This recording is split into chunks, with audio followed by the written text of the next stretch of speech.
My Nonna's Italian pasta sauce recipe video will be linked below in the description box if you would like to make your own tomato sauce. Welcome, sweet friends, to the channel Frugal Money Saver. A very, very Merry Christmas to you all. We hope you had a wonderful and blessed Christmas Eve and Christmas Day. We are just back with you for a quick Italian baked ziti recipe that you can make this upcoming week if you have people visiting. It's economical, it is delicious. You can leave the meat out if you want to, but this is a great recipe that we're going to semi-prep the day before so that the day of your company, this will be such an easy, delicious meal to serve. Now, there are a lot of people who make the entire baked ziti, put it in the fridge, and cook it the next day. Why don't we do that? Well, I have learned through the years that sometimes if you do that, pasta can absorb all the sauce, the cheese doesn't have that fresh, delicious taste of adding it right on top when you cook it. So this is just our way of doing it, and we want to share it with you. We hope you enjoy it. It is company worthy. We paired ours with my delicious sourdough bread and just a tossed green salad and then magic cookie bars for dessert. So it was a wonderful evening gathering with friends. We're going to turn this camera around and we're going to do this easy, delicious, frugal baked ziti recipe.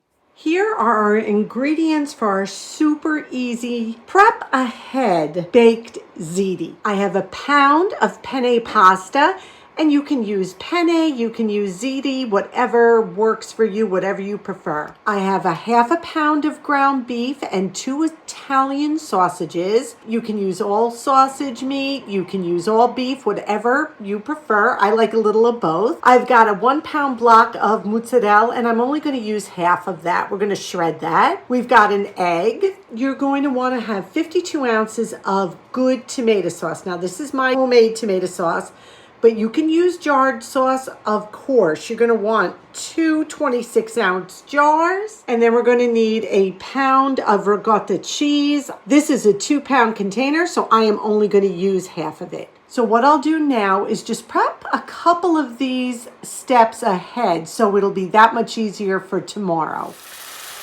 What I'm doing first is I'm just browning the ground beef, and I'm taking the sausage out of the casing. Make sure you wash your hands thoroughly after doing this. I'm going to brown all this meat together until it is cooked and then drain the oil.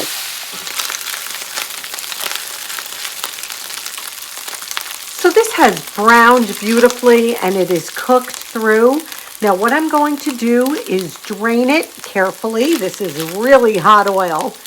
And then I will set it aside to cool slightly. The meat cooled slightly, and now I'm just going to put it in a container and put it in the refrigerator.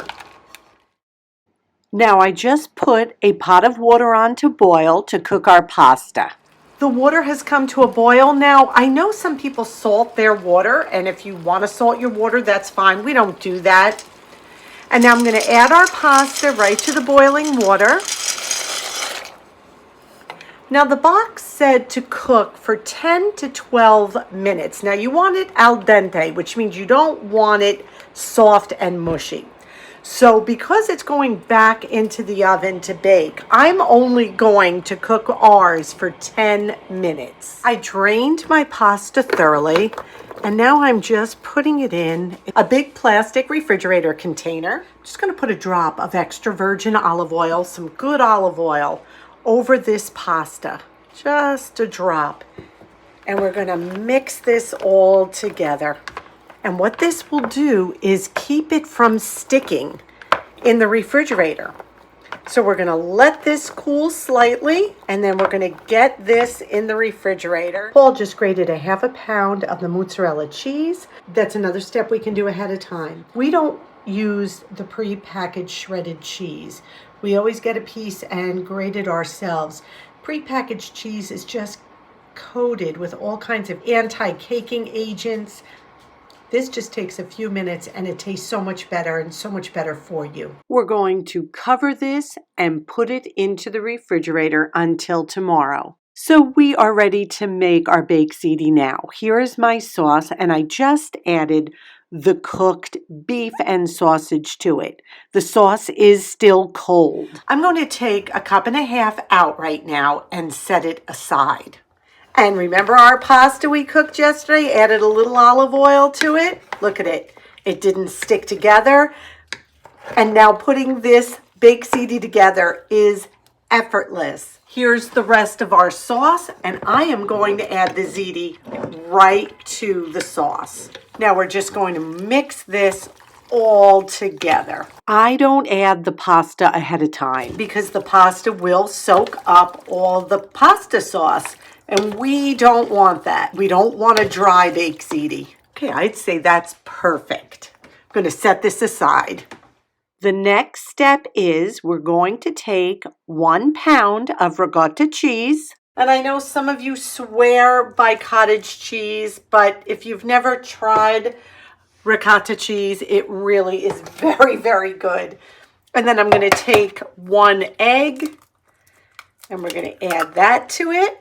And I'm just going to whisk the egg into the ricotta. Now at this point, you can season it however you want. You can add some Italian herbs. We love to add a little black pepper to ours. Just a little bit. And we're going to just mix this all together.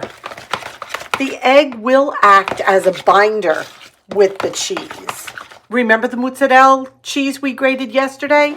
We're going to add just a little bit of that as well. And we're just going to mix that in. I have a 9 by 13 pan here that I greased. And I'm going to take half of our baked ziti and I'm going to add it right to this pan.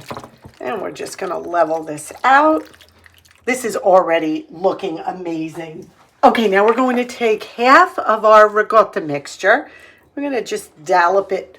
Oh my goodness. Oh my goodness. Do you all see this? You want me to leave this in? I will. We keep it real here. Okay, cut. We are back after some technical difficulties. I have our son filming with us today. He's my camera guy right now. So we just spread that out. That's half of it. And I'm going to take a little bit of mozzarella and just put that over it as well. And now we're going to put the rest of the pasta right on top of that. This makes a lot. All right, so we spread this out. Now I'm going to take the rest of the cheese mixture and put this right on top. Again, make another delicious layer. This will serve a bunch of people for sure. Now remember the extra pasta sauce? I'm going to put that right on top. We're just going to spread it around. This way, this pasta will not dry out because that's what happens a lot of times with baked ziti. If you don't have enough sauce, it will become dry and not very tasty. I'm not going to put the rest of the mozzarella on till the last minute. We're going to cover it with foil and put it in a preheated 350-degree oven for just about 30 minutes. So this cooked for about 30 minutes at 350 degrees, and it is hot and bubbly. And now remember the rest of our mozzarella cheese. We're going to go right on top with it. This smells so good. Did you see how easy it was that we did some prep ahead of time? And now this is just going to be wonderful. So we're going to pop this back in the oven literally for like 3 minutes, 4 minutes, just to melt that cheese. So here it is, fresh out of the oven. We have company tonight, so I am going to dish some of this up. Oh yeah, look at this cheesy goodness. This is the way to do it. This is an easy, company-worthy meal. that you can prep a little bit ahead of time so that the day of it's effortless. Now we're going to pair this with some sourdough bread and green salad. It was such a winner and it made so much. We have a bunch left over that we're going to have for the next couple of days. This time of year, the mozzarella cheese and the ricotta cheese is on sale in a lot of stores. So keep an eye out for them because this is just such a wonderful holiday meal to make. New Year's Eve, New Year's Day, super easy and delicious. We thank you for sharing this time with us. There will be no Friday video this week. We are going to be taking some much needed time off. We're going to be just visiting with family and friends and just taking some downtime for ourselves. But we will be back January 2nd, Tuesday, to begin our no and low spend month with you for 2024. Just a gentle reminder, we will not have a video on Friday, December 29th. Thank you for sharing this time with us. We wish you a blessed, happy, healthy new year filled with the greatest of blessings. We ask that you please give this a thumbs up, subscribe if you haven't. We ask you to be well. We ask you to be safe. And above all, we wish you blessings. Until our next video, may God greatly bless you.